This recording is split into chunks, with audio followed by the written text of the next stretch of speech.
and welcome to Our People, the podcast where we give space for Holdeman stories. We focus on hope, healing, and inspiration. Connection, consciousness, and love are the driving motivations for this project. Remember to have grace for those who have chosen to speak out and share their experience. Please enjoy the story you will hear today.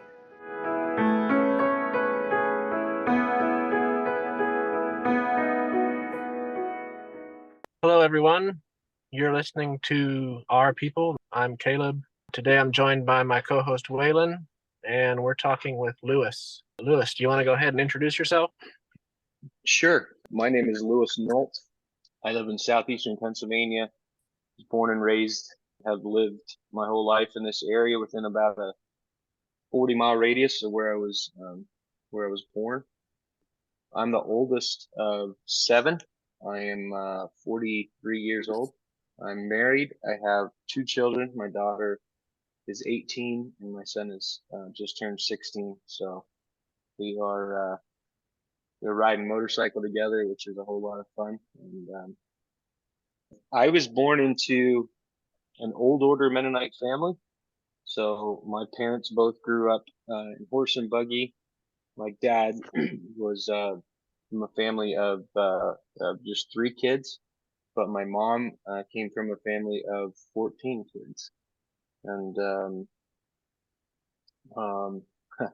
my great grandfather on my mom's side, or my great grandmother, I should say, on my mom's side, when she passed away at 3 days shy of 100 years old, she had over 900 direct descendants.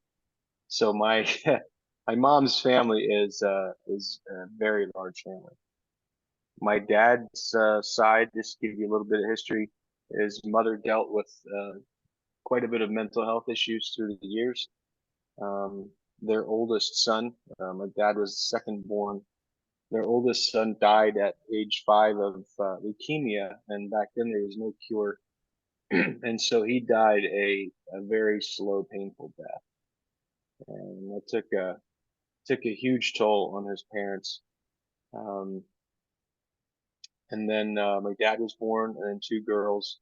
And then later, my grandmother gave birth to a stillborn baby as well. And after that, got a hysterectomy and just couldn't get it through her head that the hormones she was supposed to take she's gonna have to take them the rest of her life, because it's not medication, it's hormones. And so when you start feeling better, she would start feeling better, then she would say, I don't have to take these anymore.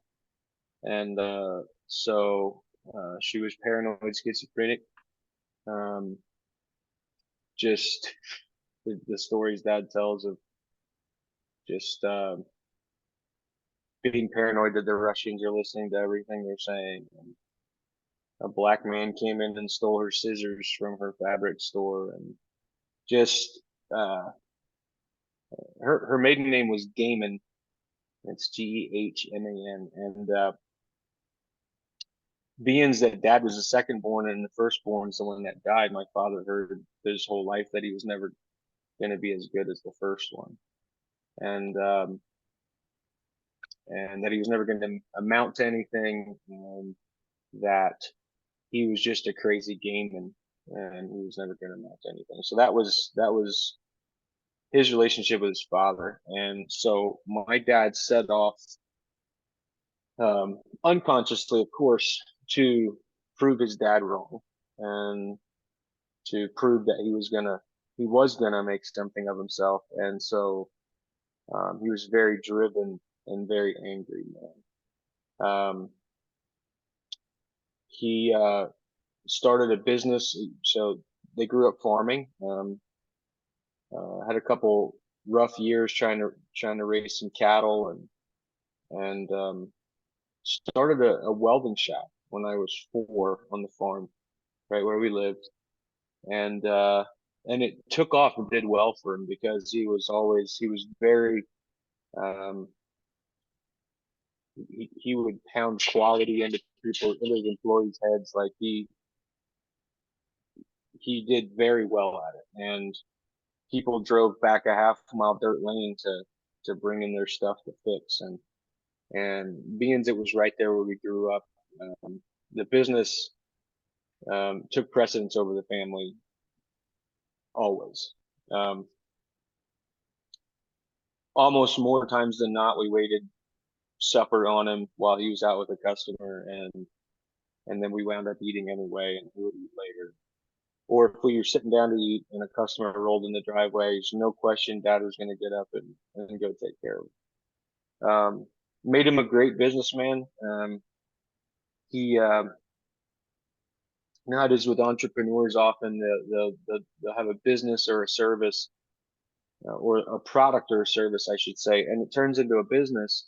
But often entrepreneurs and guys that start businesses are not great business owners per se. They tend to micromanage and control freaks. And so, they never often didn't set out to have employees or try to start a business. They just started fixing people's stuff, and it turned into a business because they were good at it and they did well. So his business grew, and he had got some employees, and it grew to the point where he needed to have someone help him manage. And so he hired a general manager, but he couldn't give the general manager any authority. And so they fought, and I was stuck in the middle. The general manager kind of saw what was going on, sort of took me under his wing, and he was my mentor for quite a while. But that also continued to drive a wedge between me and my father. And in my mid-teens, I hated him. I didn't want anything to do with him, and I was working for him at the same time as well. So I couldn't get away from him. We work in the same shop, walk past each other, and I'd avoid eye contact. Like I just didn't want nothing to do with him.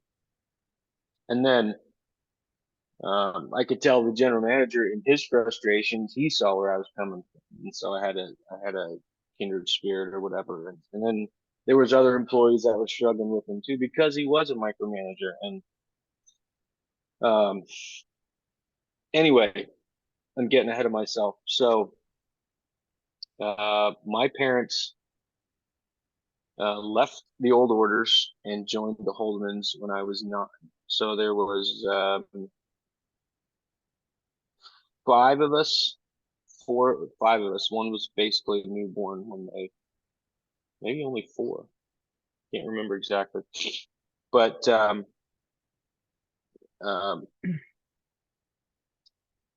there was the old orders, for the most part, they have their own schools, and it's usually a one-room schoolhouse. But there weren't any close by to where we lived, and so I went to kindergarten, 1st and 2nd grade in public school, where obviously I just fit in like a glove, right? I'm the Amish kid basically, in a public school, and I'm wearing suspenders, and one of my cousins went as well, and then there was another cousin, a girl, who they were part of what the Horning Church or Weaver Lane Conference. So they drove cars, but they were also still very conservative. Well, in between the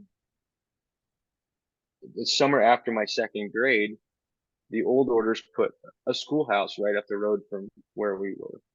And so I went from, 2.5 years of public school to now going to a one-room schoolhouse where all 8 grades are in one room. And there's this, and I enjoyed school when I was young, when I was that age. And I was just for instance, some of, like, I guess the culture shock was that, like, I learned to read out loud with lots of expression. Well, you go to an old order one-room schoolhouse, and kind of the attitude with not just the kids, but also even the parents, is that school's stupid because we're all just going to be farmers anyway. So why, but the law forces us all to go to school, and so we got to go to school, but it's dumb, and even the parents think it's stupid and whatever. And so now I'm sitting in a row of, 5, 6 students in my class, and everyone's reading completely monotone. We're doing an out loud reading exercise. And so I I changed my reading style to monotone to fit in with everyone else, which is, it seems like a small thing, but for some reason that sticks in my head.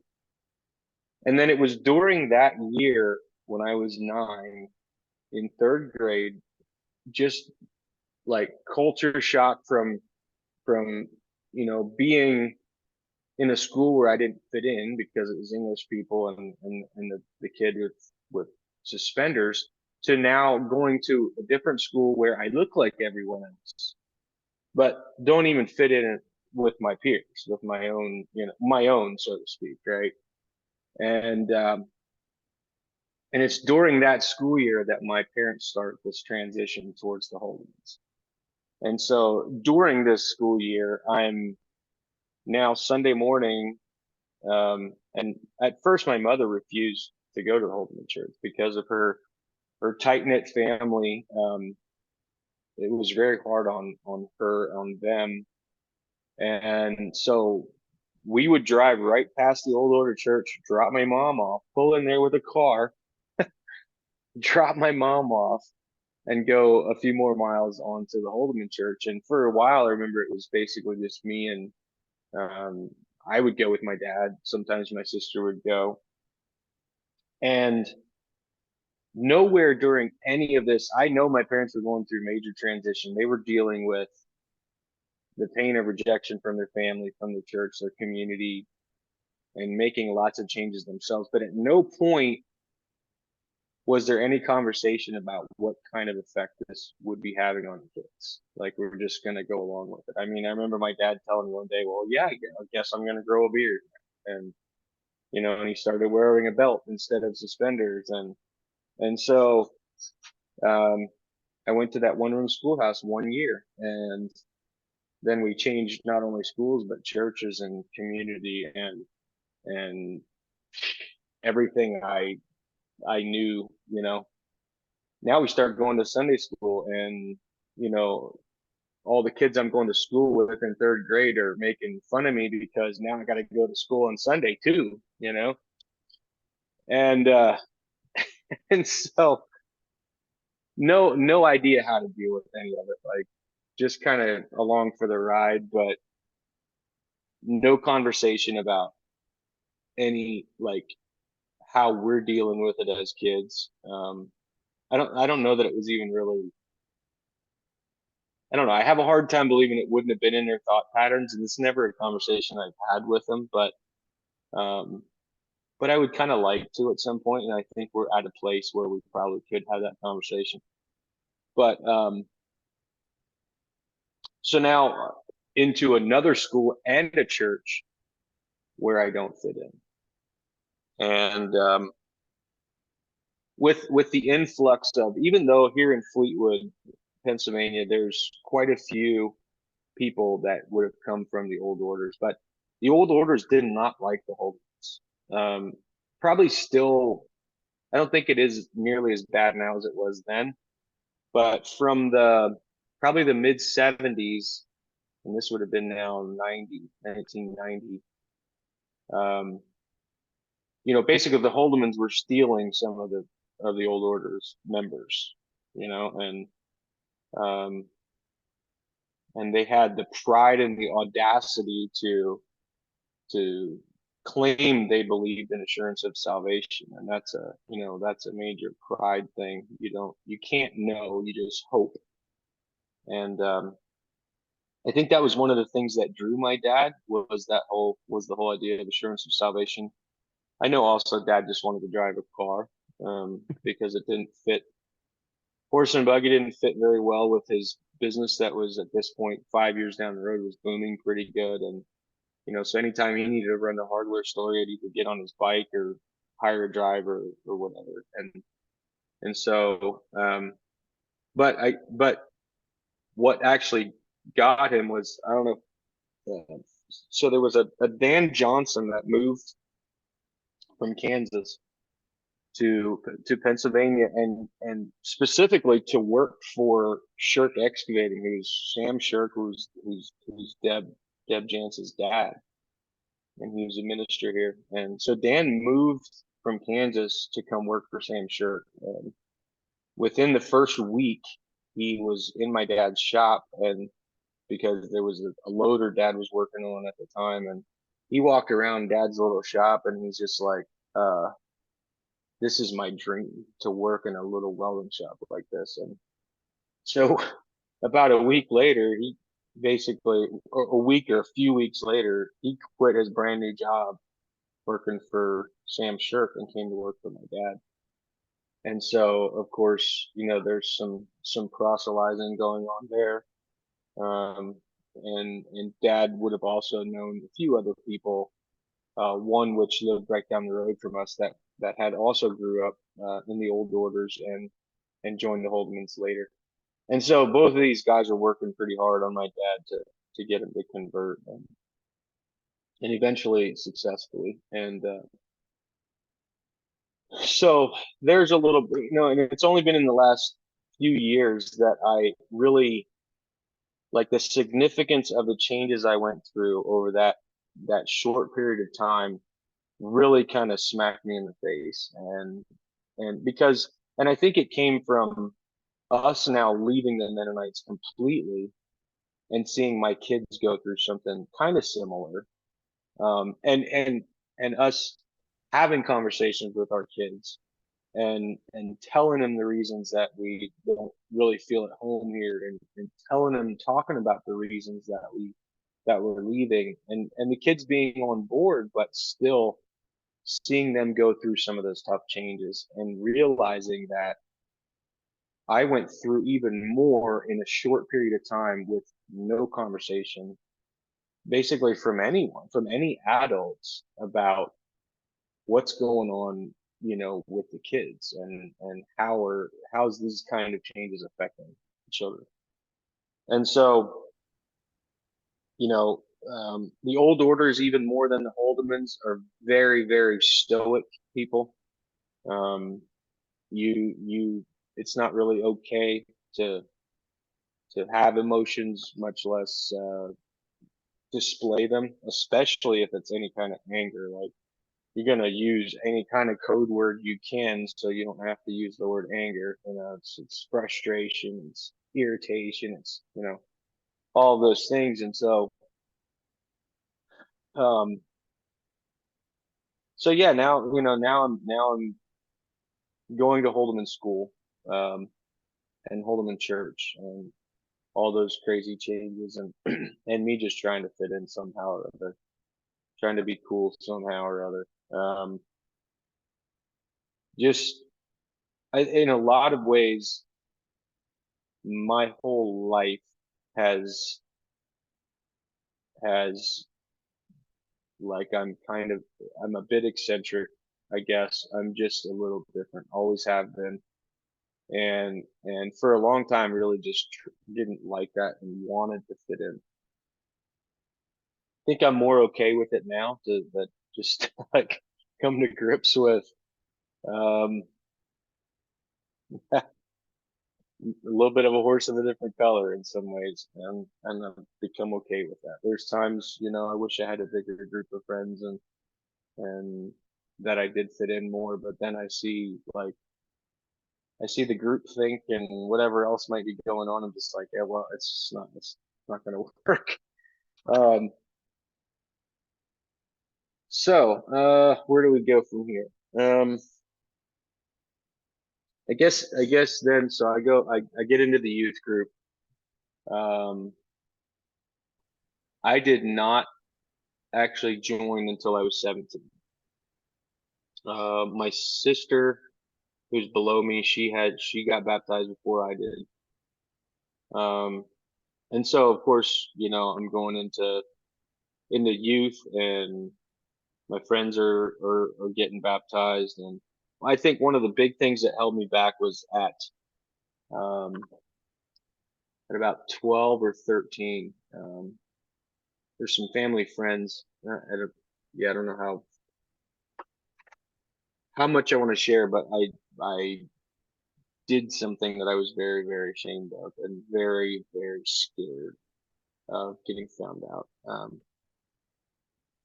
And this was I mean, I guess I'll just tell you, and if you think it needs to be believed, you can. But there was some family friends, and I messed around with their little girl, and it was just it was a curiosity thing. It was never like an intention to hurt or anything, but exploring sexuality and um,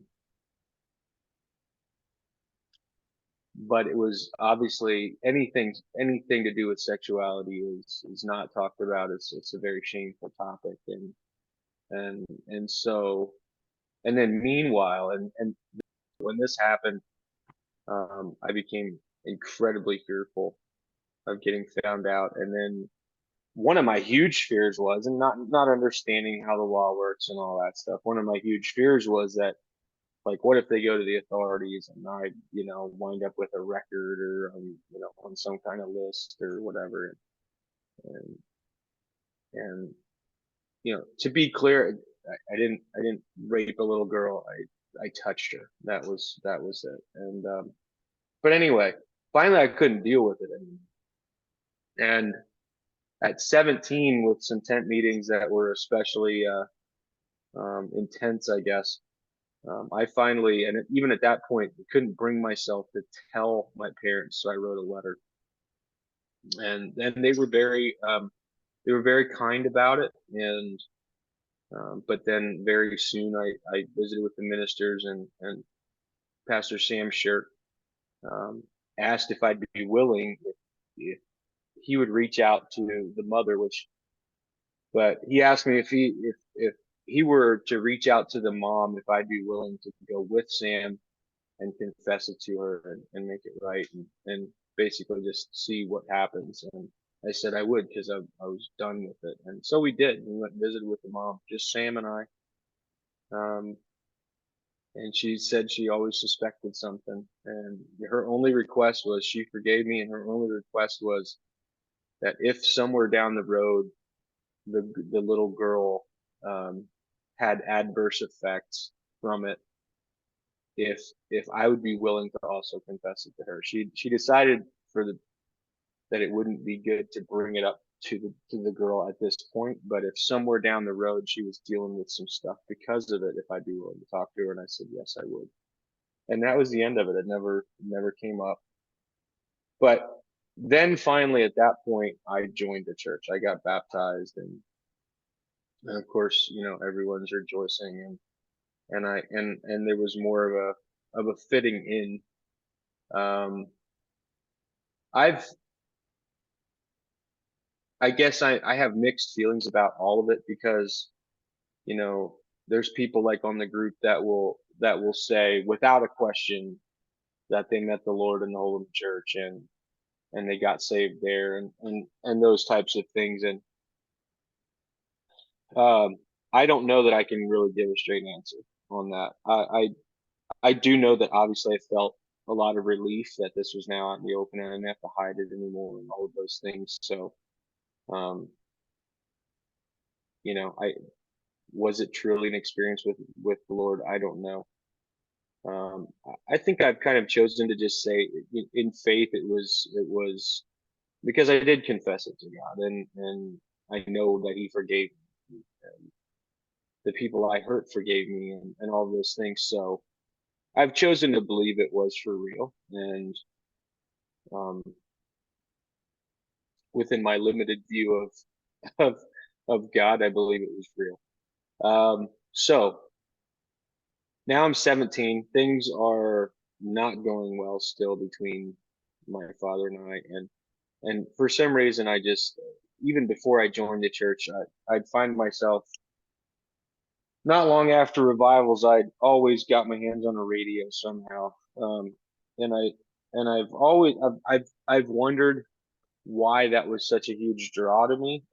Some people didn't seem to really, wasn't a big deal, but I think because my emotions were so suppressed and shut down in so many ways, music was was a way for me to feel something.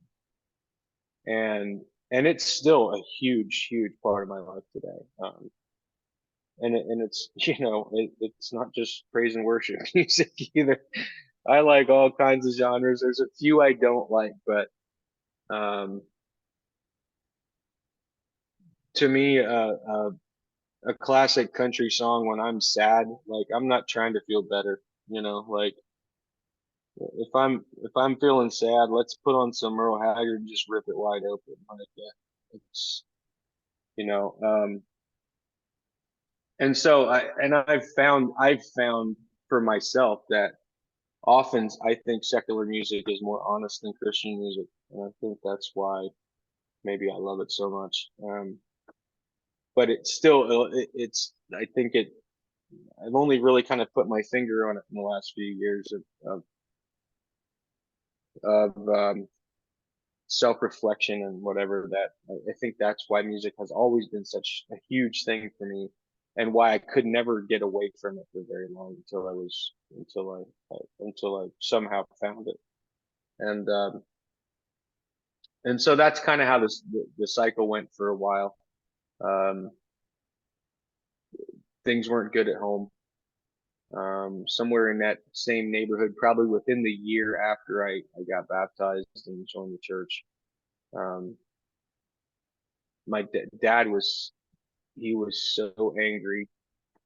Um, he, but he was a rock star in the church, because he joined from outside. And I remember revival meeting after revival times, we'd have the ministers over, and they all, of course, wanted to hear his story. And the story of his father telling him if he joins the Holdemans, he's not his son anymore, and he did anyway. And finally his dad came back to him and said, you're still my son. And this was such a feel good story, and I just remember them all, chuckling and sitting back in their chairs and just applauding this story.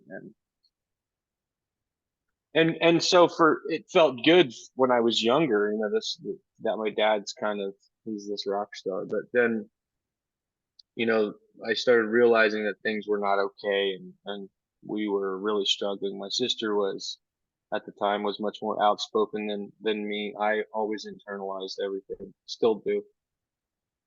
And so she'd get into arguments, and it was the same story. It was dad, you know, berating us and saying, "Oh, I'm such a horrible father, but you should see the stuff I went through," and just on and on and on till at some point we finally actually reached out to the ministry and to the staff over revival meetings and things like that, and we'd start talking to them because we were rebellious kids, and so of course we're getting attention, and and we're kind of known to do our own thing and not always go to youth deals. And there was another family that had a similar story, and about three of their siblings and my sister and I got really close. And there was times we just, we'd leave youth deals, and it's not that we were out, partying or anything. It was just like literally we'd drive around listening to music because it made us all just feel better. And we had this camaraderie, even though we never really talked in depth about what was going on at home. Everyone knew things weren't good, and we hit it off, and we became very, very good friends. And I've reconnected with two out of three of those in just the last um, year or so. But anyway, or 2 to 3 years, I guess. But anyway, we started opening up about what's going on at home, and trying to tell the staff, like, this is what dad's really like. And and and basically got told to our face that, well, maybe if you guys weren't so rebellious, your dad wouldn't be so angry. When it's, in retrospect, it's obvious, kids don't rebel for no reason, you know. It's obvious they had it perfectly backwards. And years later, when they were going through some stuff with my younger sister, who's 15 years younger than me, I actually met with some of the staff, and we had a conversation, and one of them said, we just always knew something was a little off. Something just didn't quite ring right. And I didn't say it at the time because I just don't do that. But later I'm like, we were telling you what was wrong. Now you're gonna sit here and say we always had a feeling? No, you never have a feeling. You had someone telling you exactly what was going on, and you literally didn't believe us. And not only that, but you blamed it on us. So, um, but that's what we were getting told, and then because of some of the employees that Dad had were also Holdemans, and at some point they started talking to staff about some things they saw and inconsistencies, and he's angry, but in front of customers or in front of the staff or come revival meetings, like it just used to make me sick how he'd sit there and talk to the revival preachers about how everything was great, and you know and I'm just like, do you guys not, like, you claim to be hearing from God? Surely God knows what's going on here, but like nothing's happened. So, but then finally, when some of his employees started talking to staff, is when they started believing it, and finally at 19, so I was 18. Tell a little story about just before I came to Grant. The weekend before, a friend of mine and I went to Mifflinburg, which is about 2 hours away, another congregation, and he was kind of in the same boat as me. His dad, very similar story. So we go to Mifflinburg for the weekend. I think it was a wedding or something, and we kind of hit it off with these two girls that were from there. Had always known them, but you know, however it works, we got the vibe. They had a little rebellious streak too, and so we wound up, the four of us, riding around in my regular cab Chevy the whole weekend, crammed up next to each other, listening to music. And that was it. I mean, there's nothing else going on other than that. We had a good time. And the one girl's parents were gone for the weekend, and somebody else either was jealous or mad and ratted us out. And before we even got a chance to leave Sunday evening and drive home, and so we go to the girl whose parents were out of town. We go there to change clothes after church, and she gets a call while we're there from the deacon, who was Reuben Shirk, who was a brother to Sam Shirk from our congregation. And he says they're on their way. Him and his wife are on their way to talk to this girl. And so we're quick, just bailing to get out of there. They kind of lived up on top of the hill. There's a windy driveway, and don't you know, we meet them coming in, and we head on home. We're just like, oh crap, this girl's in trouble. Well, of course, Reuben talks to Sam, and Sam talks to my dad, and this is less than a week before I'm ready to leave for Grant. And of course, I've got a radio in my truck. It's hidden and with a bunch of tapes and CDs. And I'm just looking, now I can drive 20 hours to Grant and actually listen to something other than my engine and the CD.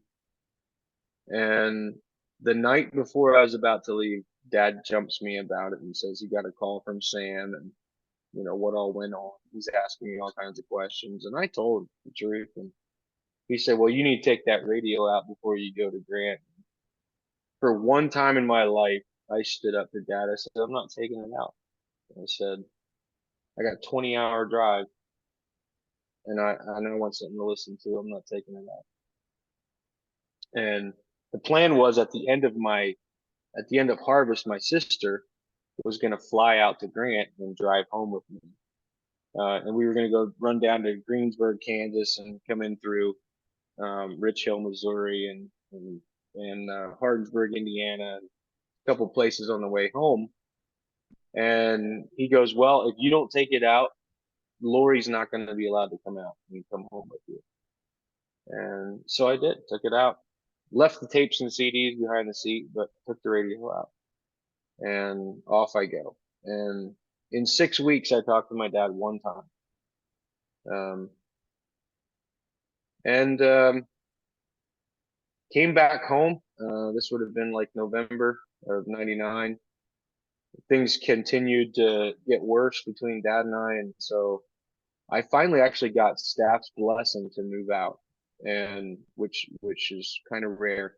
But I was moving into uh, one of my coworkers who had been working for my dad for a long time. He was fairly young, married with young kids at the time, and he had a room in his basement with a bathroom attached, and so that was the deal. I went and lived there in their basement, and from there I had more freedom. I don't think my plan. I didn't really have a plan to leave or start transitioning away, but that's what happened. I got more back in touch with a friend who had went to Mifflinburg with me, and by that time he was newly expelled, and um, we started hanging out. Started hanging out with a second cousin of mine who was from a different Mennonite church, and so the three of us hung out a lot. We hung out at my second cousin Daryl's place. Got to meet some of their friends, and so this is the answer. We're gonna not leave Christianity, but we're just leaving the Holdeman Church and going to another church, right? And so we started going to church there. There was a couple months where we didn't really go at all, but we started going to church there, and that's then where I met the girl who would become my wife. And so eventually, I just slowly left. I didn't do something that I got expelled for. I just slowly left, and eventually, at one point, I got a visit from the ministry, from the staff, and they wanted to have a visit, and I knew what it was about, and so I went and talked to them, sat with them, and they wanted to know why I'm not coming into church and from leaving or whatever. And so I said, I've been going to another church. I said, I'm never saying never. I'm never saying I'll never come back, but I said, for right now, I believe this is where God's taking me. And that's how I said it. And of course, I got all the warnings about deception and spiritual adultery and all of those things. But my mind was made up. So they said they were going to be having a members meeting that week, and they were going to bring it up, and they would let me know what happened. I don't remember I don't think any of the staff actually got back to me that week, Wednesday, but they did expel me, and I ran into somebody from church at the pharmacy the next week, and this guy was actually from New York City, had joined the church from the city, and he had worked for my dad for quite a while, so I knew him really well. He was an older guy, he's in his 60s, and I ran into him, and he was very graceful, and he said that they had expelled me, and that or I guess my parents actually told me that I had gotten expelled. But what this guy told me later was that they said exactly what I said. They said that they didn't feel any bad attitude from me. Like I wasn't. They didn't feel like I had a bad attitude or that I was bitter, but that I was going to another church, and that's how I felt God was leading. And he claims they said that in the meeting, and then I got expelled. So yeah, then got married in 03. I was 22, going to this other Mennonite church, and of course now dealing with some of my emotional issues in the context of being married.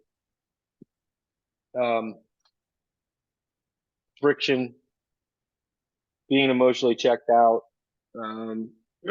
Had our daughter about 2.5 years after we got married, and then our son two years after that. And before our son was born, my wife was pretty much done. She wanted to move back home. But we went for some counseling in Ohio for a week, which really, my wife discovered some of her issues during that week. And I also, at that point, really made the decision, even though I didn't really feel, I didn't hate my dad anymore at all.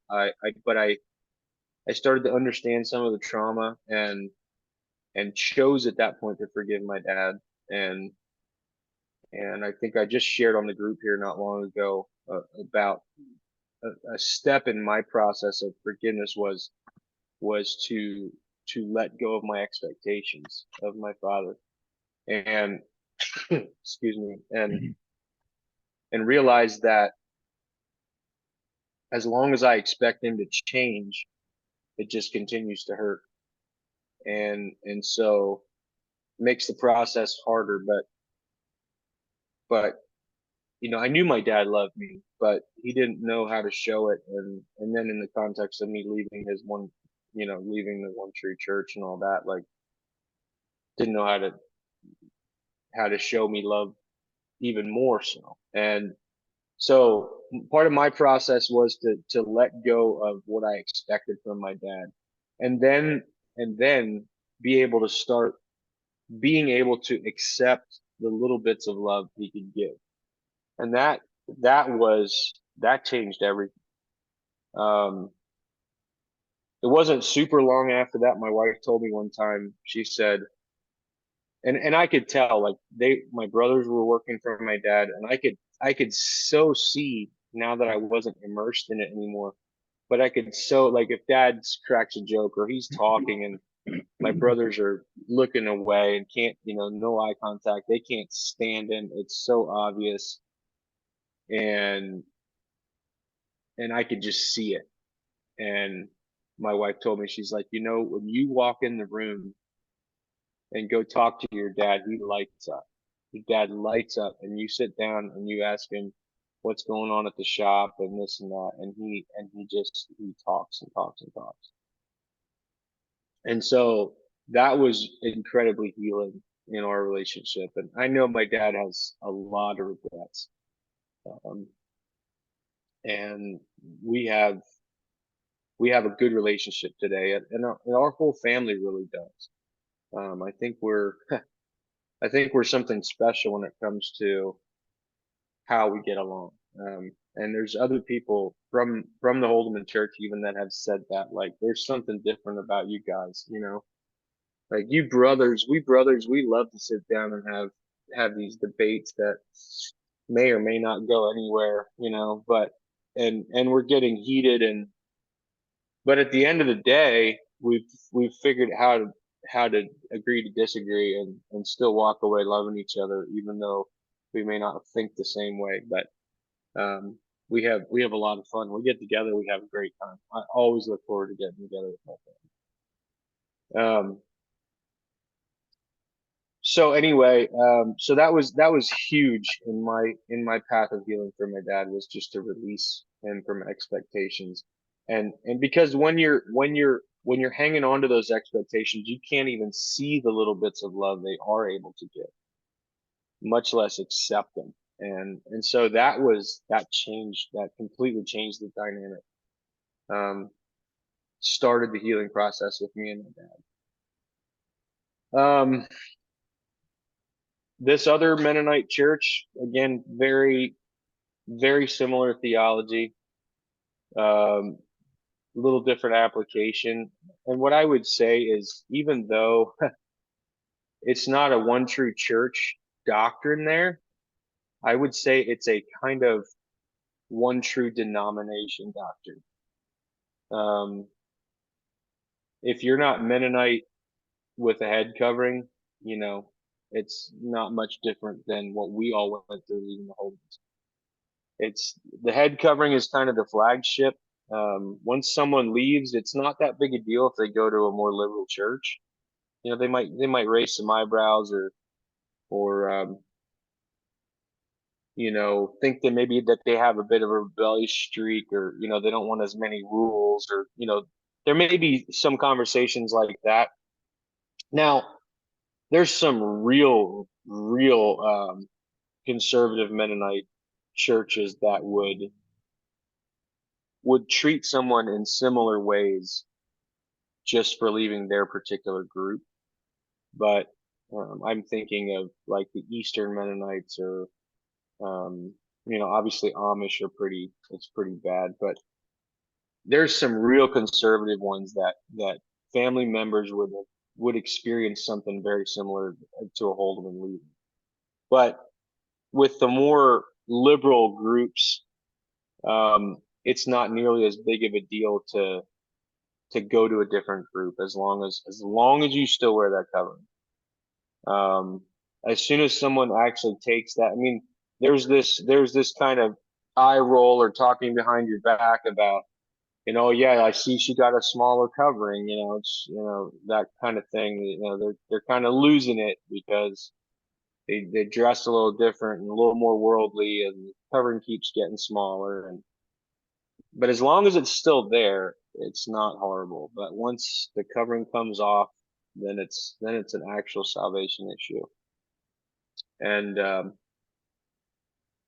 so through some things, one of our pastors was a very kind, loving person who wasn't nearly so much an in the box type of thinker. And like, our church was right in a little town, and it was kind of started to be an outreach church, and there was people that went to church there that had that vision and specifically moved into that town in order to be an outreach, and it was thriving.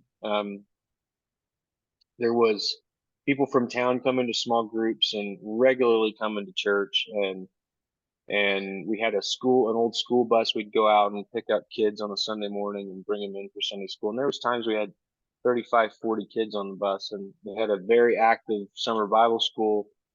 And the whole church kind of rallied around that vision for a long time. But as it, can happen, there was something going on there that was attractive to people. And so we started gaining more members, often from more conservative backgrounds. And then they brought their tendencies to have more rules and stuff in as well. And my wife's uncle became one of the pastors, and he was kind of a hardliner. And it finally came to a head when some of these people from town wanted to have communion with us.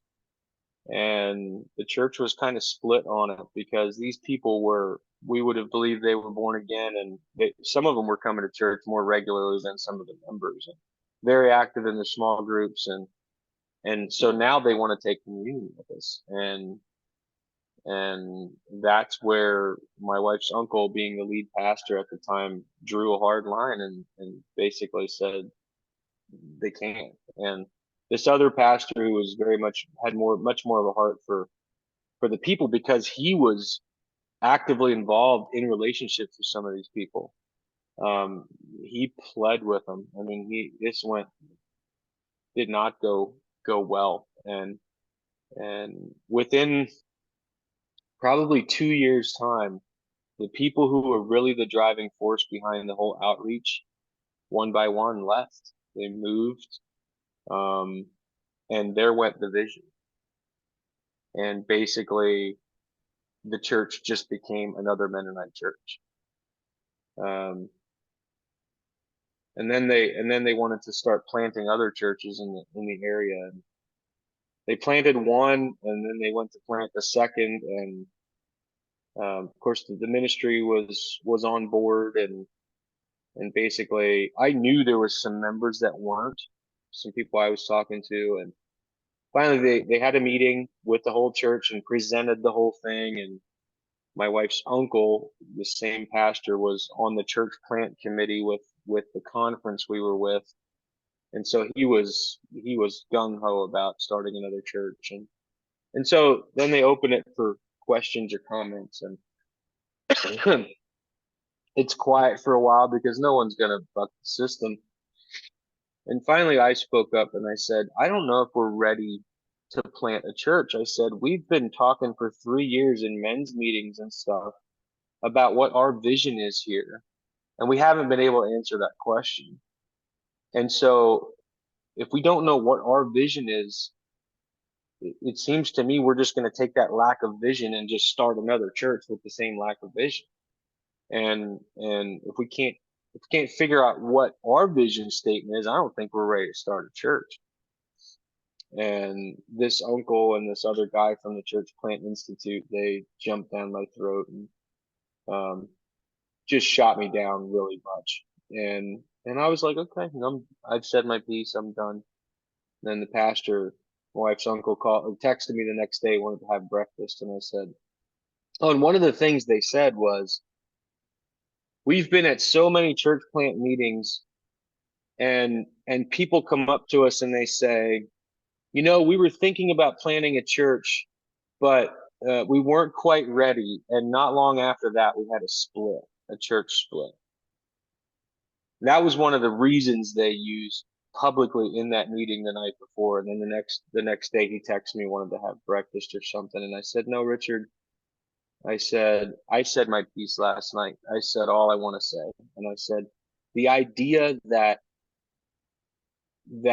we're going to have a split if we don't plant a church is absolutely ludicrous. And if a church is about to split, then there's underlying issues here that we're not addressing the way it is. And so I've said my piece. Our ministry is on board, and if the ministry's on board, it's going to happen.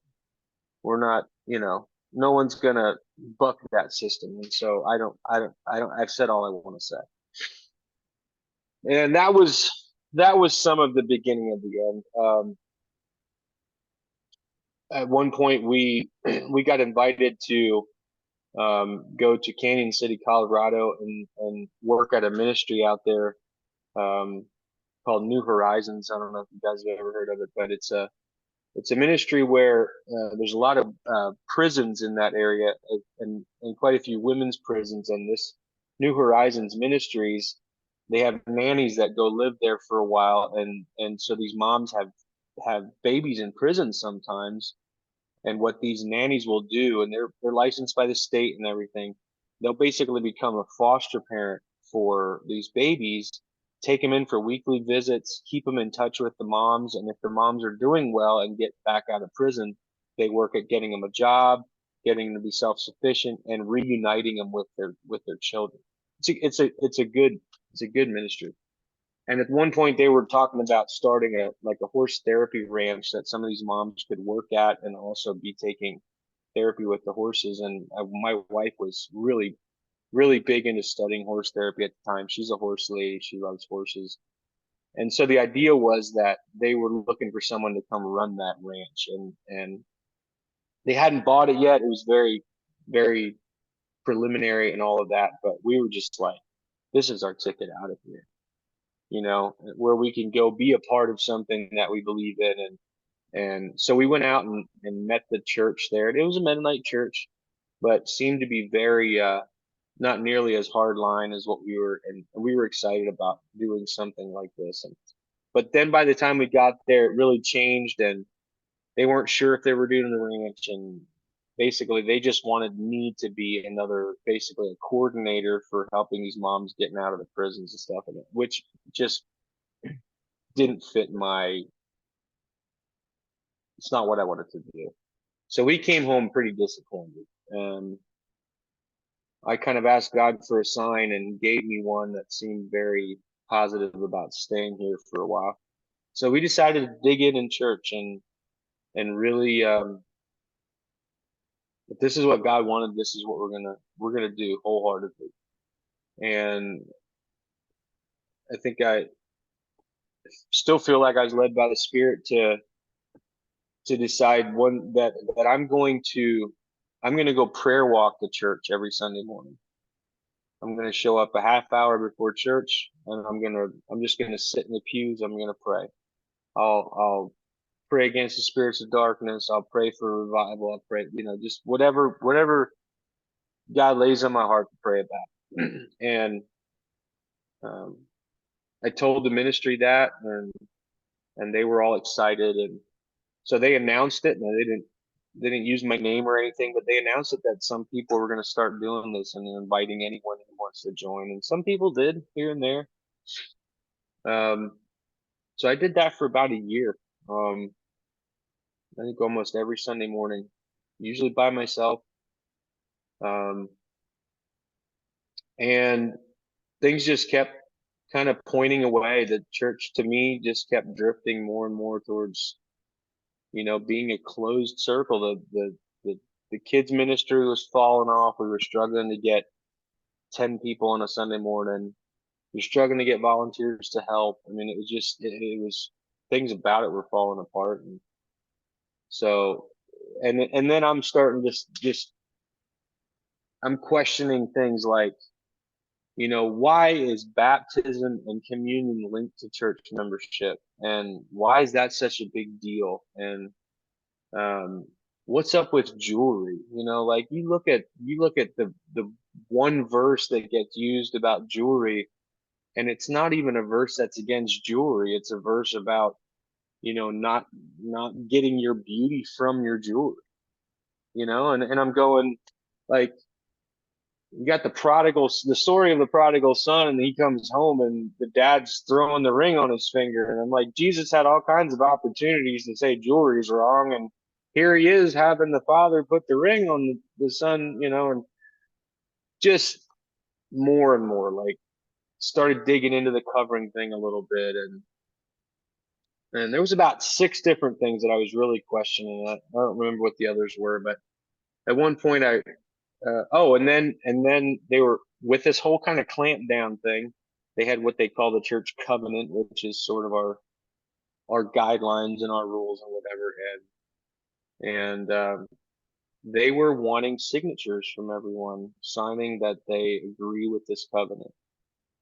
And I just said, I'm not signing. And I knew there was other people that were in the same boat. But to me, just that whole idea just went against my grain so bad. And I said, I'm not doing it.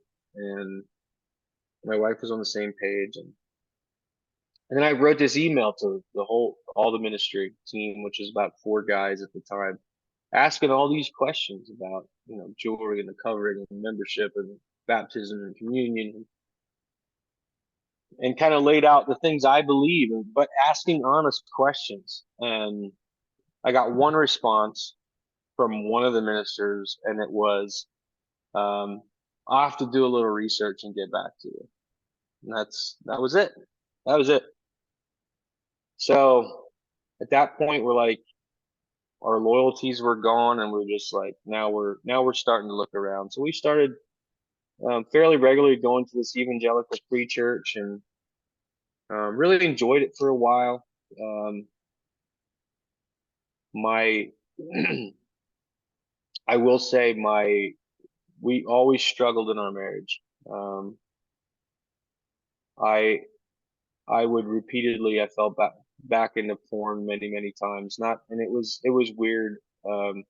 It's not like I was in it all the time, but I'd be good for 6 months and 3 months, 6 months, and then binge for a week, and then and this played a pretty a heavy toll on my marriage.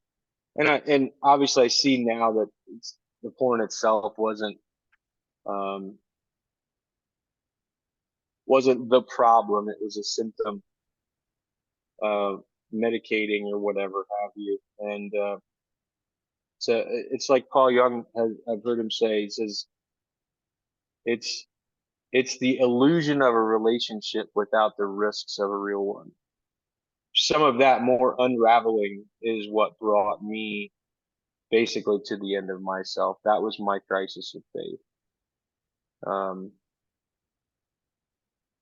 To where I got to where, and I never became suicidal as to like seriously thinking about ending it, but I would literally, as I'm driving, I was literally praying for a semi to come across the road and just take me out. So just extended length of despair, and that was my crisis of faith. And I had heard about the shack for quite a while. Never really anything negative. Didn't really know what the story was about. I knew a lot. It deeply touched a lot of people, and always wanted to watch the movie. Just the opportunities didn't present themselves at the right time or whatever. And one night I found myself home alone for the evening, just in the pit of it, like just washed out at the end of my rope. I had been completely clean of porn for 3 years, and I had some really serious thoughts about just jumping off the wagon that night. And all of a sudden, I had this just thought in my head, why don't you watch this Shack? And part of the reason I never had it was because my family didn't really seem to take an interest in it. And so often, if we watched something, it was together, and so we all had to agree on what to watch. And here I am, home alone, and I had this thought, and I never even really gave it a second thought. I rented it on Amazon Prime, and I watched it, and I literally wound up in a pool of tears on the floor. Like I was on the floor. Um, and that was a turning point in my journey of faith and coming to start learning who God is and that God is not in the box I thought he was, and that he's maybe not even a he. um Completely rocked my world, and I still go back to a lot of that stuff, and I know on the group I've talked a lot about the Shack. And I believe I've come to recognize that, yeah, the Shack, it's still a theology, and it's moving and growing, and obviously people have accused Paul Young of a lot of things, of heresy, and he's a universalist, um and I'm not going to say he's right about everything, but so far in my journey, I haven't really found anything I disagree with him on. It rings, it clicks, and it it rings in my spirit, I guess. I don't know. I don't want to just call it truth because I don't really know, but um, it started me in a completely different journey anyway, at the very least, and um, gotten to a place where I feel like I don't live in any kind of of unhealthy fear of God anymore, or the terror I experienced as a child and a youth, and all of those things, and whether God is I believe he or is not exactly like he's even portrayed in the Bible, um but it's a presence of love, um and light, whether that's really a person or not, whether there really was a physical person of Jesus or not.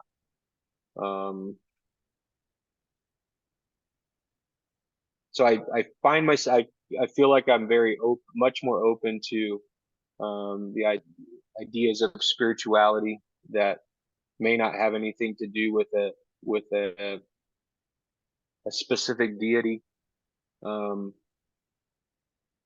I still talk in terms of God and he, and my language is similar to what it was growing up, but yet um, the way I see it is very, very different. Um, and if I had to put a label on it, on on what kind of um,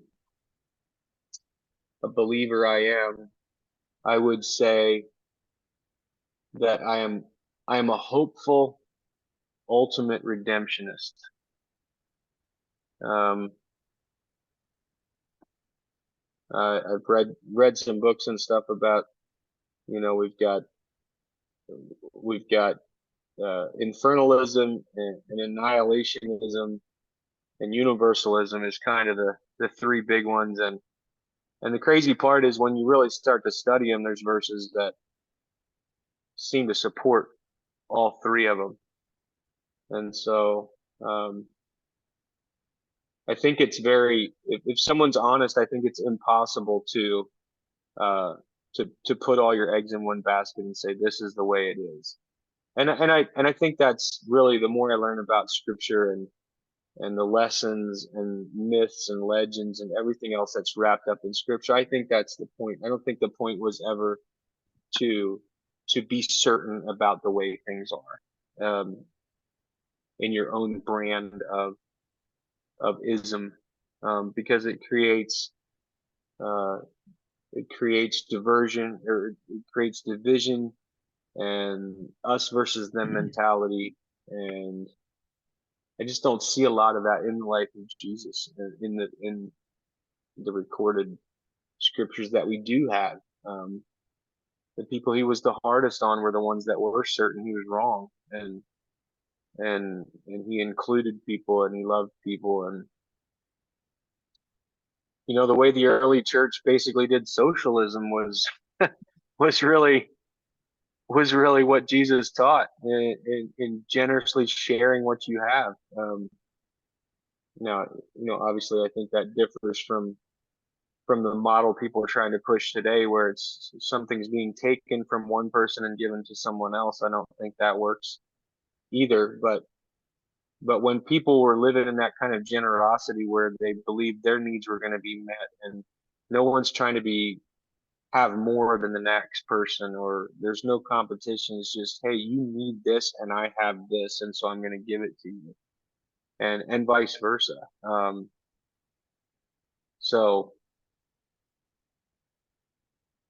Yeah, so I'm very much still on a journey of learning. And as one of the guys I follow says, he says theology, and I'm not gonna get this verbatim, but theology is not it's descriptive, not prescriptive. It's not meant to be created in an office and then prescribed to someone to put into action out there. It is a description. It should be a description of what I see God doing in my life and in the lives of people around me, and describing it and telling the story of what is, instead of trying to make someone live a certain way. And so I like that, and that's why it should never be in a box. It's a living organism that grows and is continuing to be shaped, and it's moving, and so, and it's very much that way for me. I enjoy having conversations. I've honestly have had some of the best conversations about Jesus in a bar I go to fairly regularly. It's a friend I've gotten to know there. He's about my age, and he grew up Catholic, and he's there's some similarities to the way we grew up, and he actually went to college and studied, I don't know, it wasn't like church history, but so, like, he knows a lot more about the history of like the Roman Catholic Church and stuff, and things that went on, and the timelines and all of that, which is interesting to me. But when it comes to how we should live and love, and in including people the way Jesus did, and all of that, we've had some very interesting conversations, and I thoroughly enjoy it. And because it's not about being certain, it's not about me trying to convince him of something, or vice versa. It's describing what is, and it's describing how we've come to see it and why. But it's not me trying to convince him of anything, or vice versa. And at the end of the day, and maybe it's because we both had a couple beers, I don't know, but at the end of the day, we're shaking hands and giving each other a hug, and continuing that conversation next week or 2 weeks later or whatever. And that's, to me, that's what it's about. Paul Young claims that the early church, in second and third generation, before they really coined the whole idea of Trinity, is that they literally had bar fights over this whole idea of Trinity. Oh, well, you're a polytheist? No, it's one. Well, yeah, but you're saying it's three, and they come to blows over it. They're fighting, they're having drunken brawls over the idea of Trinity. And to me, okay, the drunken brawls are probably the best, but that idea appeals to me, where you can have it out in certain ways of debate, and not, keep coming back to the conversation without hating each other and having to walk away from each other permanently because we disagree about something. So anyway, where I go from here, I really have no idea. Trying to instill these ideas in my kids, and it seems to be working. My daughter is done with school. She graduated. My son has still been going to a Christian school, it's a Mennonite school. It's been an outreach school traditionally, but again, I think there's people on the board and stuff now that are pushing more to just make it a Mennonite school. And so, this will be his last year. We're going to homeschool him the next 2 years. And so that's going to be kind of our, other than some family ties still, but that's going to be another step away from Mennonites in general. And it's interesting because the conversations we've had at home about God and stuff, and then, my kids come home from school and be talking about what they're saying about God. And then we discuss it and we have the conversation. And, we went to a program at school on Sunday, and my daughter's over sitting with one of her friends, and we're just like texting throughout the whole thing. And once your eyes begin to start being open to another way of thinking, you start really seeing some of the inconsistencies and the tendencies towards control and so many things. And again, not trying to say that everything I believe is correct, but it's moving and shaping and growing, and my kids are kind of coming along with it, and we have some really interesting conversations in the process that I thoroughly enjoy. And so yeah, don't know where we'll go from here, but trying to take one day at a time and live in the grace of today. 'Cause that's all we're given. Half the time we waste our grace on things that may not even happen. And so that's where I try to be. Some days I'm not. Some days I'm all caught up in anxieties of what the future might look like, and some days I'm depressed about the past. But neither of them are living in the grace of today. Both of them are wasting today's grace on either something that happened in the past or something that may or may not happen in the future. And then I'm not present for the people I love, and even for myself. Wind up just in a bad headspace, and then you're really not that much good to anyone, including yourself. So I think that's about all I have for now. I'm open to. I'm not even seeing what time it is by now. No, there I see 9:30. So we're hour and a half in. So, but anyway, if you guys have, I'm open to questions.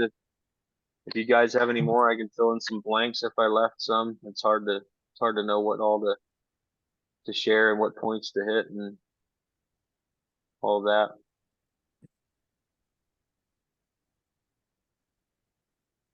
Well, I appreciate you sharing your story. You shared some pretty vulnerable things. Um, but thank you. Sure. Um,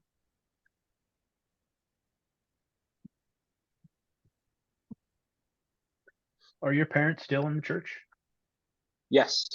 Okay. Yes, The my Holdeman? parents. So I left, and now well, my brother Melvin, he's not. He's been out for quite a while. Um, and then so out of the seven of us, there's four of us. There's three of us expelled. Younger sister never joined. So out of the seven of us, there's only three that are members. My sister Lori, who's right below me, she's married to a Kenneth Schrock, who grew up in Tennessee. They are now deacons. They live in Virginia. And Marcus lives on the West Coast. He's in California. He's still a member. And then right below Marcus is my brother Raymond.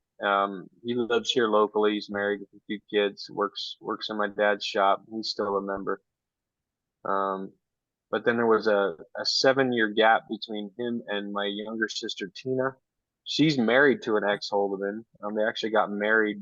Yeah, he's expelled. They got married. They live in Georgia. Um, and then my youngest brother Josh still actually lives at home, and he's expelled as well. But somewhere along the line, my parents came to the realization, whether it was consciously or not, that if they're going to be real hard line about their beliefs, that's going to cost them the relationship with their children, the ones that are leaving. And somewhere along the line, I guess, found a happy medium in their own hearts to where they, for the most part, put the relationship with their children ahead of the doctrines. You know, my wife had a really hard time with the avoidance at first when we got married. And I finally, at one point, I said, here's the thing. We can either be offended by it and then not have anything to do with my family if we just can't deal with it. Or we basically just say, this is something they're doing for them. If it doesn't affect me, if I don't let it bother me, it's useless. It's not having the desired effect, but it's something they have to do because they're going to do because they have to. And that's kind of how we took it. If they want to do the avoidance thing, just not going to let it bother us. Yeah. And that the way it sounds, that it has relaxed across the board a bit from what it used to. And because God keeps changing his mind about what's acceptable and what's not. Yeah. In a lot of ways, as we've all seen. But they chose relationship for the most part, and because of that, we have a dynamic, I feel like, in our family that a lot do not have. Because they seem to have chosen relationship over the details of being hardline. Now, my brother-in-law, he's a deacon, things are a little bit more tight when they're around. Like it feels a little more staunch. But even then, it's still pretty relaxed, and we have a good time. But especially when they're not around, like, yeah, I mean, shaking hands, unless it's a really formal dinner, we wind up sitting at the same table, and it's like nobody even really thinks about it. So yeah, answered the long answer to that question.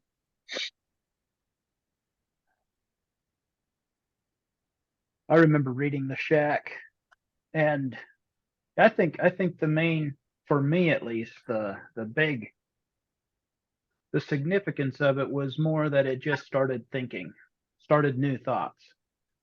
Yes. I haven't Yes. looked into his beliefs a lot, but wow, yeah, you start Yeah. thinking about things in a lot different way. Yeah. Well, the term hopeful ultimate redemptionist, I think, kind of comes from him, and Brad Jerzak, and the Paul Young, Brad Jerzak, and Baxter Kruger. So probably 4 years after the Shack came out and exploded, Paul and Baxter became good friends. Baxter was he was Presbyterian from down in Georgia or North Carolina, and he had been preaching basically the theology in the Shack for years, and nobody was listening. And so they kind of got connected, and together they wrote The Shack Revisited, which actually lays out basically the theology behind the Shack. And I've been through both books numerous times, as well as everything else Paul Young's written to date as far as books go. He's got one called Eve, which again it's fictional, but it really makes you think about the story of creation as well as the fall, big time, and so I see all of that much different than I used to as well. There's one called The Pastor, A Crisis, and that's a novella, and that one is best listened to audio because there's, I think, 5 voice actors, so they got different voices playing different parts. That one is incredibly powerful. Crossroads is another really good one. I don't know. I love the man's heart. I'm sure there's people that probably think I put him on a pedestal and I'm following a man rather than God, but there's just so much of what he has taught that clicks with me, and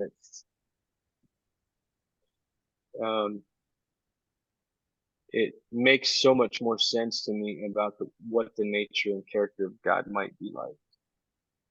Have you ever read? Go ahead. Go ahead. Have you ever read Conversations with God? Is that who's that? Neil Donald Walsh. It sounds really familiar. It's kind of an interesting book. I kind of think I may have. I think one of the things that really turned the whole idea of heaven and hell on its head for me was Brad Jerzak, who has a doctorate in theology, and he's actually Eastern what is it? Eastern Orthodox. Yeah. And I'm kind of familiar with him. Big on maybe the there's a lot of traditions and things like that, but when you start studying into the Hebrew and the Greek, it seems like the theology of Eastern Orthodox, they've really hung on to the teachings that were there in the Hebrew and the Greek, more so than a lot of others. And he talks about his story of he did his doctoral dissertation, I think, on the whole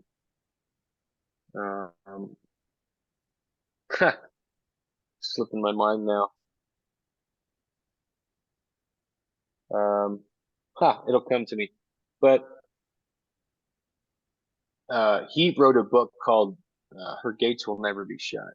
And there he goes into basically the ideas of infernalism, annihilationism, and universalism, and really dissects them all, as well as in each case goes through all the verses in the Bible that would seem to support each one of those theologies or those doctrines. And so I found that to be incredibly helpful. And then with all those in mind, he kind of brings it around to where he has landed in that whole discussion.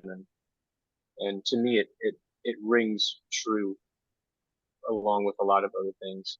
And so, but that's one for sure that you can't talk about to any kind of evangelical Christians, because that's one they need to be true very much. And so that's been kind of was some of my questions, is like, why do you want this to be true so badly? Is it because you want people punished, or um, do you think that God has possibly made a way for all of his creation to at some point be redeemed? Do you think that's possible? Do you think he's big enough? Do you think his love and his kindness is big enough to do that? But it seems like, yeah, that's one people hold on to very, very hard. And I think it comes from a standpoint of our whole just messed up view of justice. Yeah. Um, you know, how many movies are made about the underdog, the person that was hurt in the beginning, and he comes back around and gets his revenge, or we Yeah. want to see the people, we want to see the bad guy punished, and um, but yet in none of those stories, most of the time, we don't see ourselves as the bad guy ever. Like, Right. as much pain and suffering that humanity goes through, like, I've contributed to that in people I love myself. So, but I don't want to be punished for that. I just think other people should be punished for their Yeah. part in the pain and suffering of humanity. That, So, yeah, that reminded me when I first started thinking about hell and trying to create some to land somewhere on the whole idea of it. And I realized for myself, I needed hell to punish other people. mhm, Because if I absolutely. were if I were to live this life and try to be good, it would not be fair that other people could be so bad and get by with it. And I'm like, they need to suffer. That's how I Yeah. got through a lot of things. I thought of people like Hitler, and I'm like, well, at least someday he'll get it. you Yeah. know? Yeah. Yeah.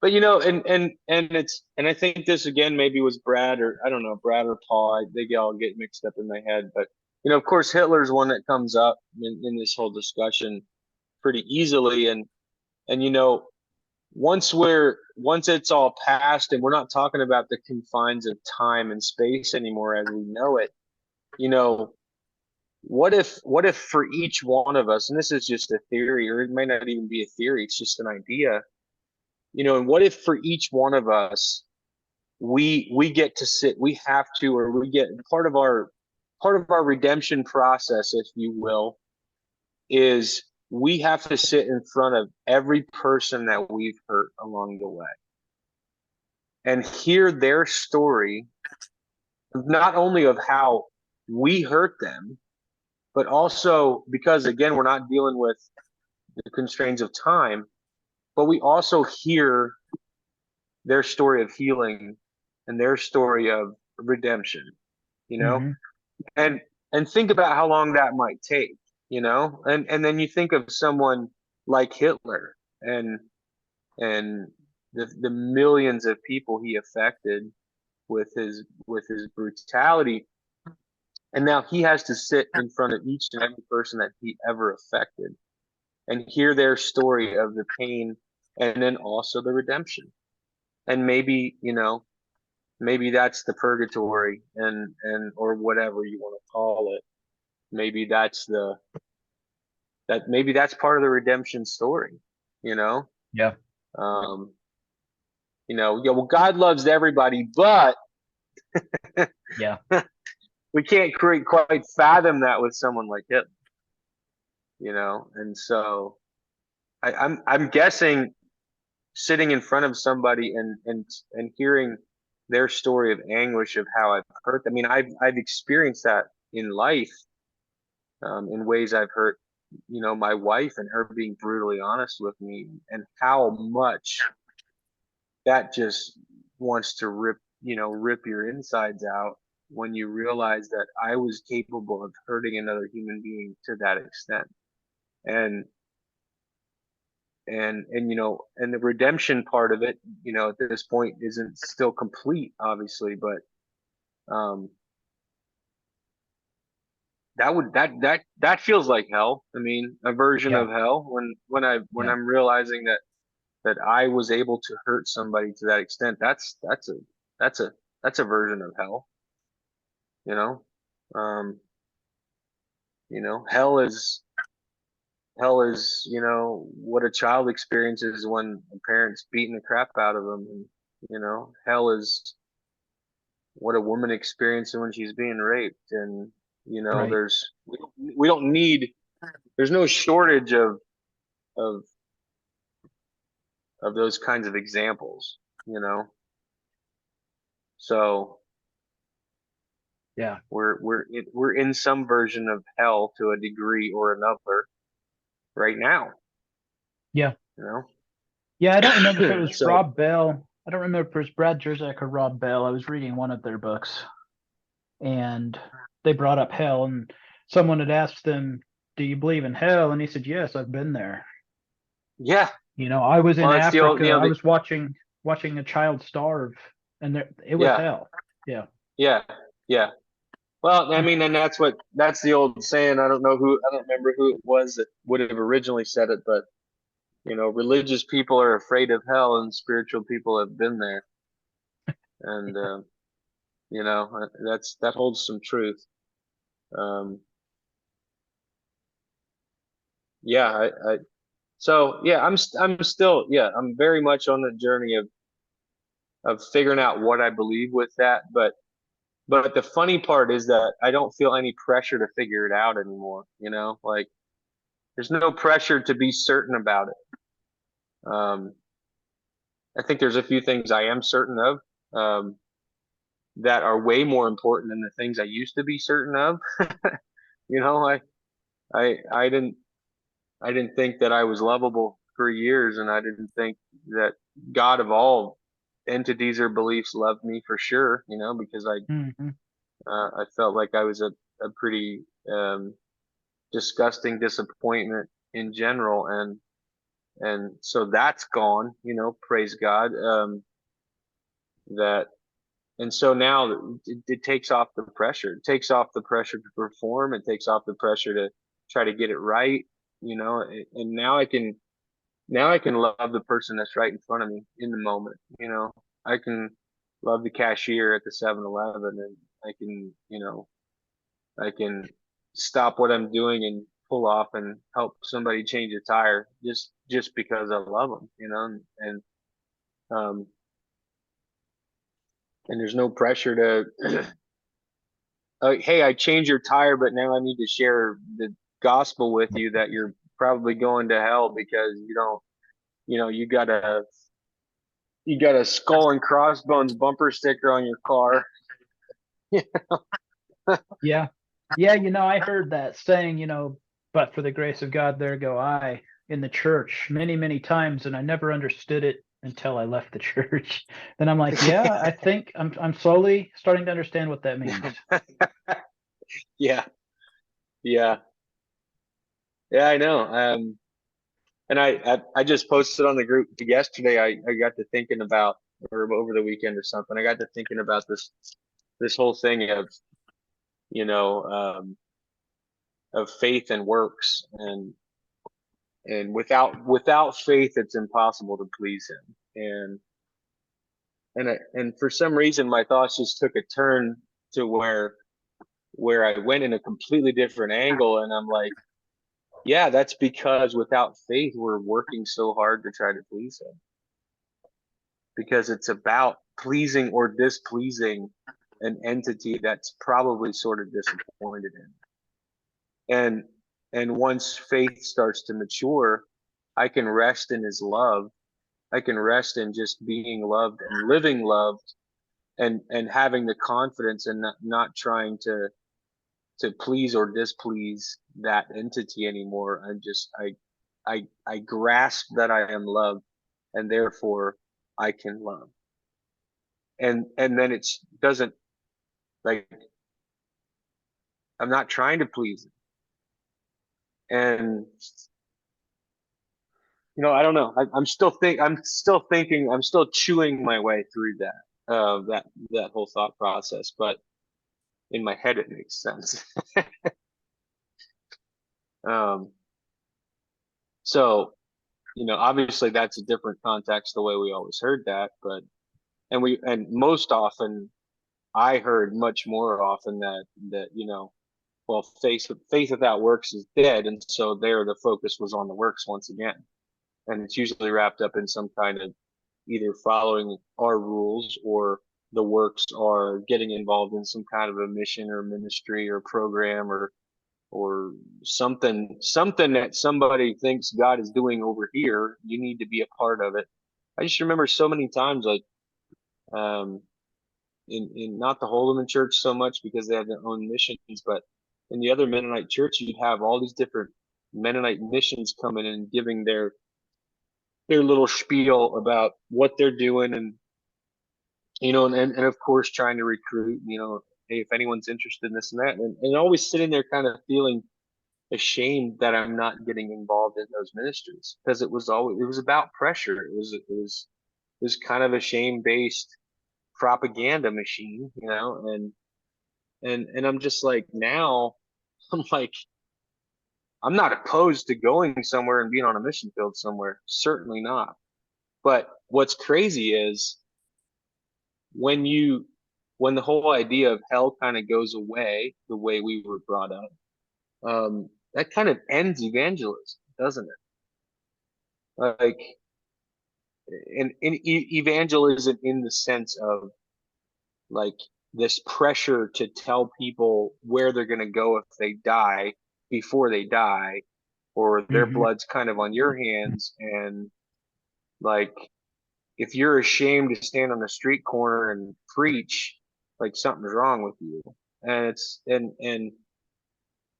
now it's like, the Scottish, so there was the Celtic and the Latin kind of had a big split back.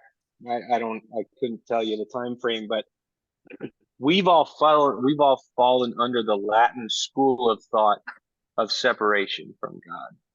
We're all separated. Jesus builds the bridge. Blah, it's God's blowing a big bubble here, and then this is either coming from Paul or Brad, or I don't know who. He blows a bubble. Once the bubble matures and pops away from the bubble maker, it floats away from God, right? So we're all separate. All creation is separated from God because of the sin and the fall of man and all of that. And then somehow, there's all this disappointment. Jesus finally has to come and build the bridge back to God. Like God, he's got to change God's mind about us somehow, Whereas the Celts is their school of thought is presence, not separation. And I love that, because if I start to view that as God's presence, every human that's ever been created has the presence of God inside them, and they are in the presence of God, and God's presence is in them. And so now I can see that clerk at the 7-Eleven as being in the presence of God, whether they know it or not. And every time someone is kind, every time someone forgives, every time, pick it, whatever it is, something that's good and kind and forgiving, whatever you want to fill in the blank with, every time someone does that, they're manifesting the life of the Father, Son, and Spirit, whether they know it or not, whether they are consciously living in communication or in relationship with that presence. They're doing it whether they know it or not. And so, Baxter Kruger tells a story of a place he was speaking in, and they were having some fellowship meal or something, and he saw this guy kind of sitting over in the corner by himself eating his lunch, and he said, I'm always drawn to someone that's sitting by themselves. So he went over and started talking to this guy, and what do you do for a living, this and that, and he's a truck driver. And, well, what do you haul? Well, he hauls flowers from the south, in the winter and into the off season. And, well, where do those flowers go? And then, well, flower shops, and then the flower shops sell them to funeral homes, and wherever flowers are used, birthday parties, bouquets given to a wife, whatever it is. And this poor guy is basically just, thinking he's just a truck driver.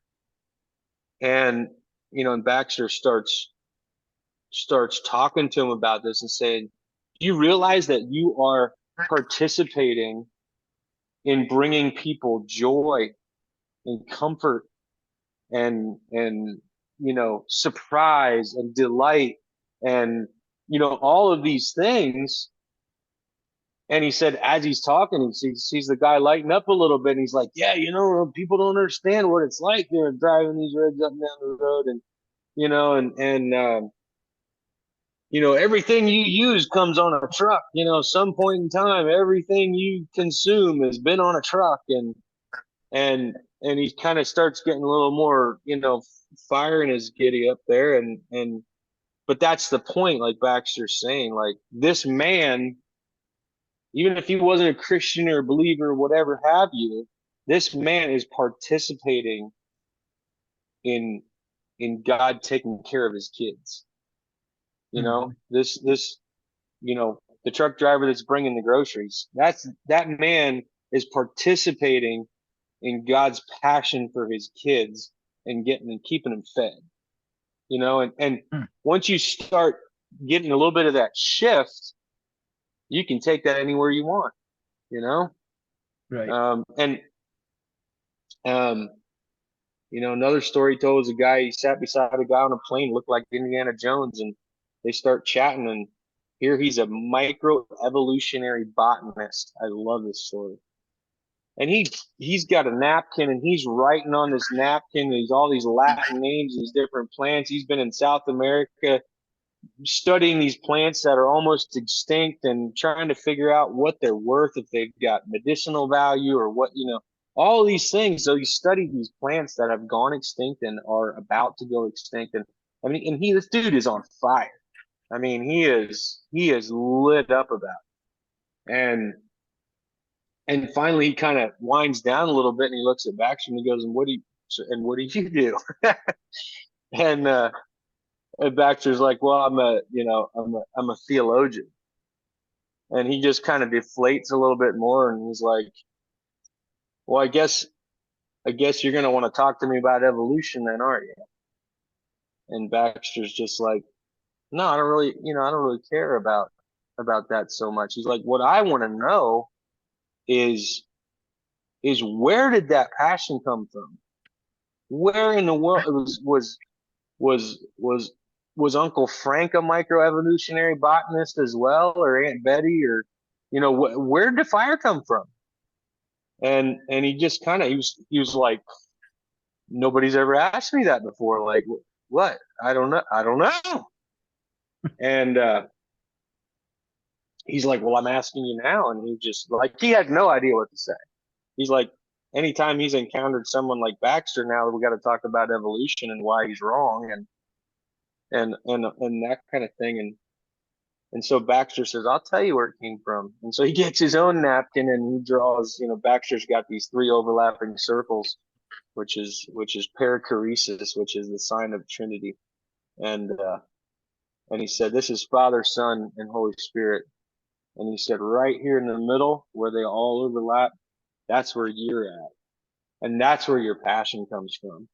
Your passion, you are running all over the world on fire about these plants. That is the Father, Son, and Spirit's passion for their creation being manifested in your belly.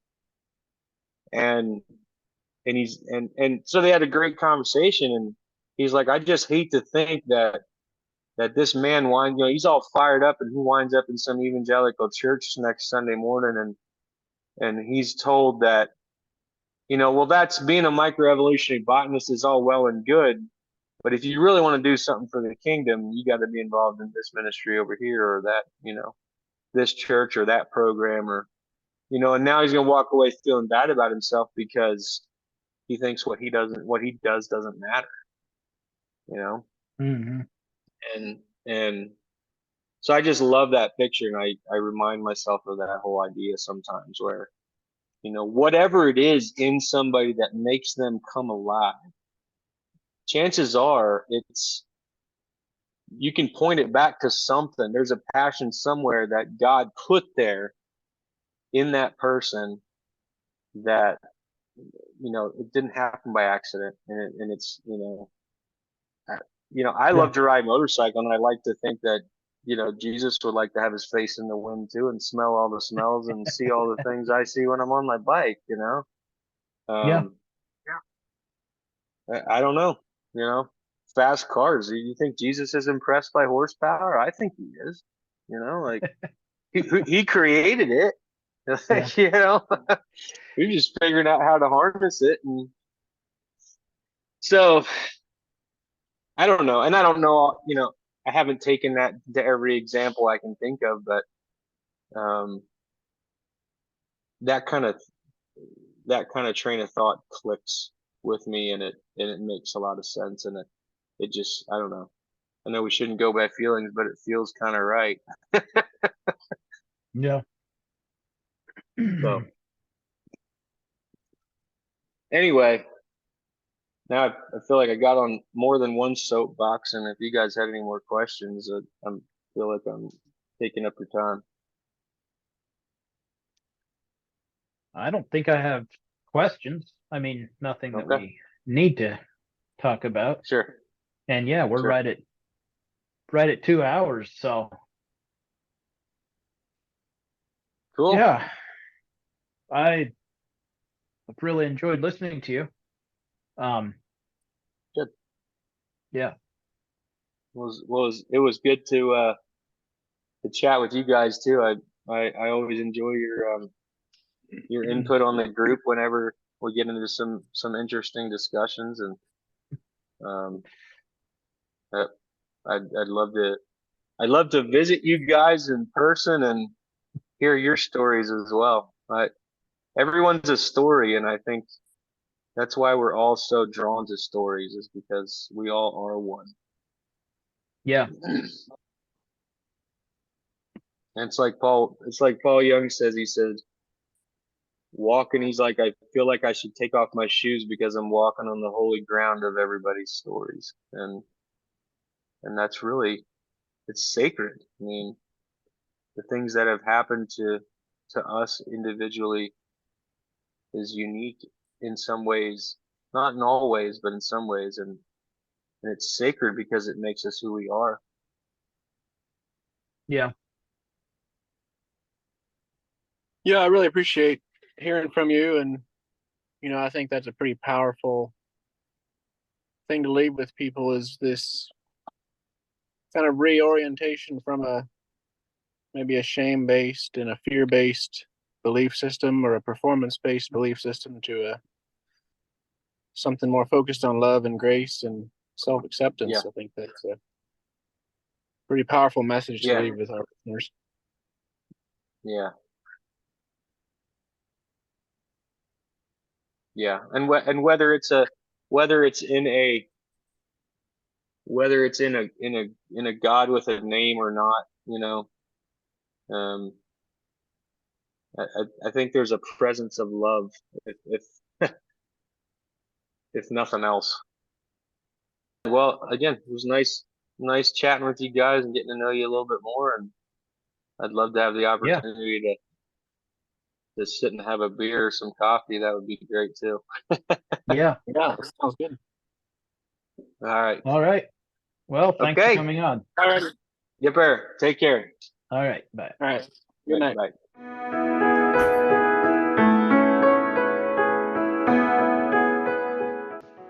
Thank you for listening. It is an honor to connect with our guests, and we wish the best for them as well as our listeners. Remember to like and subscribe for more episodes. Our People can be found on all major podcast platforms as well as YouTube. If you are interested in sharing your story, please contact us at ourpeoplepodcastteam@gmail.com. Thank you.